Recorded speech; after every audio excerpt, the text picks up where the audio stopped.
अस्सलाम वालेकुम नाज़रीन, मैं हूं वकार हैदर चौहान और आप देख रहे हैं फेडर टीवी। नाज़रीन, इस वक्त हम मौजूद हैं Subhan Qazi international travel and tour I-10 मरकज़ इस्लामाबाद में और मेरे साथ इस वक्त तशरीफ़ रखते हैं यहाँ के CEO जनाब बाबर अदरीस तूर साहब। इनसे बात करेंगे कि इस वक्त जो है ना हालात बहुत गंभीर हो चुके हैं, उस दौरान ये क्या क्या पैकेज दे रहे हैं। अस्सलाम वालेकुम जी।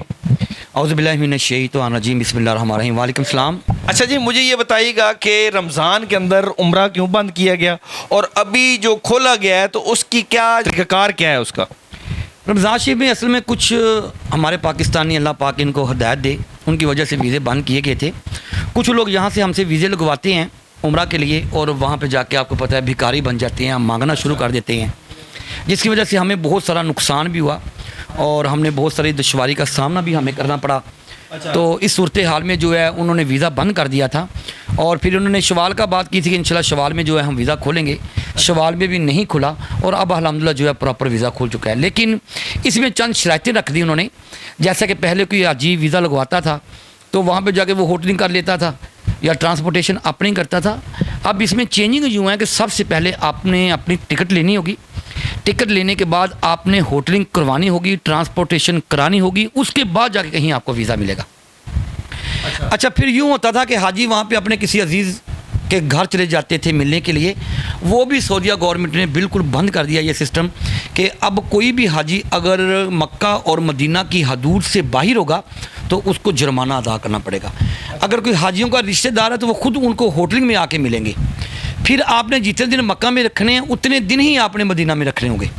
यानी कुछ काफ़ी सारी ऐसी चीज़ें हैं जो कि इन्होंने चेंज की हैं। अच्छा, मुझे बताइएगा कि मुहर्रमुल हराम भी करीब है और लोगों ने ज़ियारात पे भी जाना है, इराक, ईरान व दीगर जगह पे, ठीक है। तो ये जो हालिया जंग छिड़ी हुई है उससे कोई मुश्किलात का सामना करना पड़ेगा ज़ायरीन को? सर, इस वक्त जो नज़र आ रहा है वो तो ये कि हमें दुश्वारी होगी, बहुत सारी फ़्लाइट्स जो है वो मुतासर हो रही हैं, लेकिन इंशाल्लाह उम्मीद है कि ये जो फ़्लाइट्स ऑपरेशन है ये बहाल ही रहेगा। और हमने अल्हम्दुलिल्लाह मुहर्रम का पैकेज निकाला हुआ है इराक का और उस पर हम काम भी कर रहे हैं और उम्मीद है कि इंशाल्लाह ताला। पैकेज है वो? सर, ये हमारा इराक का जो पैकेज है ये 12 दिन का बाई एयर पैकेज है ये, जिसमें हमने 4 दिन नजफ़ रुकना होता है मौला अली के रोज़ा मुबारक पे और 4 दिन हमने बगदाद रुकना होता है हज़रत अब्दुल कादिर जिलानी रहमतुल्लाह अलैह, और उसके बाद 4 दिन करबला के होते हैं जिनमें हज़रत मौला हुसैन और मौला गाजी अब्बास अलमदार के रोज़ा अक़दस पे हमने रुकना होता है। इसमें यूँ होता है कि मुकम्मल जो पैकेज है ये $1090 का है। इसमें 12 दिन का जो भी ट्रांसपोर्टेशन है, 3 टाइम का खाना है और ज़ियारतें हैं, यानी कि एयरपोर्ट से एयरपोर्ट जो खर्चा है वो सुभान Qazi international travel and tours का है। जो जाना चाह रहे हैं उनके लिए क्या मैसेज है? सर, हमारा जो काफ़िला है इंशाल्लाह ताला 10 मुहर्रम को मौला अली के रोज़े पर होगा और हम यही कह रहे हैं कि 1 मुहर्रम तक जो है पासपोर्ट दें और अपना पैकेज जो वो हमसे डन करवाएं। अच्छा, मुझे ये बताइएगा कि इसके अलावा कौन कौन से मुल्क का आपका वीज़ा होता है? सर, ये हमारा काम है विज़िट वीज़े का।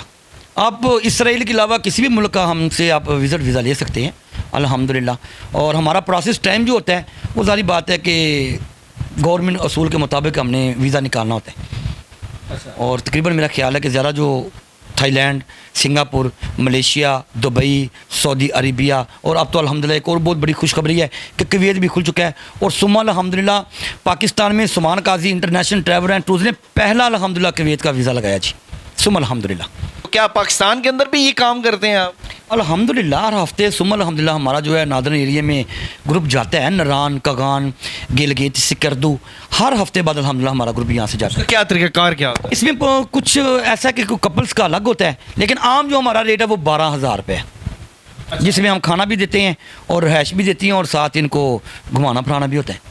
अच्छा, मुझे ये बताइएगा कि जब भी मैं ऑफिस आता हूँ तो ये चीज़ तस्वीर वगैरह लगी होती है कि ओदियाँ रहमता ने, तो इसकी कोई ख़ास वजह है? कैसा सवाल किया वकार साहब आज आपने। असल में मेरी पहचान ये लफ्ज़ है। अच्छा। ये एक पंजाबी का मुहावरा है कि ए ओदियाँ ही रहमता ने। ये जो रहमतें हैं ये सिर्फ रब की रहमतें हैं, ये उस लिए मैंने ये लिखा हुआ है। और वाकई आज मैं जितनी भी कामयाबी अल्लाह की रहमत के बाद है तो यही कुछ है कि बस मैं हर जगह पे ये लिखता होता हूँ, ये ओदियाँ रहमता ने, ये मेरी पहचान है। लोग मुझे बाबर के नाम से कम जानते हैं, ये ओदियाँ रहमतान के नाम से मुझे ज़्यादा जानते हैं। जी नाज़रीन, आपने देखा मेरे साथ मौजूद थे जनाब बाबर अदरीस तूर साहब। इनका कहना यह है कि पिछले दिनों के अंदर उम्रा को बंद कर दिया गया था, लेकिन अब उसको दोबारा ओपन कर दिया गया, लेकिन कई उसके रूल्स को जो है ना वो चेंज किया गया है। उनका कहना यह है कि जो लोग भी जाना चाहते हैं वो हमारा इंतखाब करें। यहाँ पे आपको ना तो कोई फ्रॉड होगा, ना ही कोई आपके साथ कोई मिसहैप होगा, और ना ही कोई आपके साथ कोई और मामला होगा। यहाँ पे अभी मैं यहाँ पे बैठा हुआ था, थोड़ी देर पहले एक बंदा आया और वो इतना फर्स्ट टाइम आया और वो इतना एतबार उन्होंने किया है कि वो पैसे देकर चले गए हैं। बाकी मामला बाद में, अभी तक उन्होंने कुछ भी नहीं किया, लेकिन उनको यहाँ पे वो अमाउंट दे के चले गए हैं। तो ये बड़ी चीज़ है कि किसी के ऊपर ट्रस्ट होना। इसी के साथ अपने मेज़बान वकार हैदर चौहान को इजाज़त दीजिए। अल्लाह ने के बाद।